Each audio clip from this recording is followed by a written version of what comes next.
বর্তমান সময়ে বাংলার জনপ্রিয় কন্টেন্ট ক্রিয়েটর রেহান আক্তার রাখি, যিনি কিনা ফ্রান্স থেকে এসেছেন। কিছুদিন আগে শোনা যাচ্ছে যে তিনি নাকি প্রেগনেন্ট অবস্থায় নাকি তার গ্রামের বাড়িতে গিয়ে বিভিন্ন ধরনের কাজে লিপ্ত হয়ে পড়েছেন এবং গ্রামীণ জীবনযাপন পালন করতে শুরু করে দিয়েছেন। প্রায় এত বছর পর মা হতে চলেছে রেহান আক্তার রাখি। এই খবরটি প্রকাশ পাওয়া মাত্রই সোশ্যাল মিডিয়াতে ভাইরাল হয়ে গেছেন তিনি।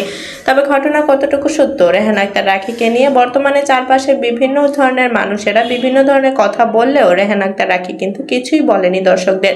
বরং রেহান আক্তার রাখি বর্তমানে সোশ্যাল মিডিয়াতে ভাইরাল হয়েছে বাংলাদেশে এসে। তিনি বিদেশ থেকে এসেছেন সেই কারণে, দ্বিতীয়ত 20 টাকার ফুলালির কারণে রেহান আক্তার রাখিকে বাংলাদেশের মানুষ অনেক ধরনের কথা শুনিয়েছে।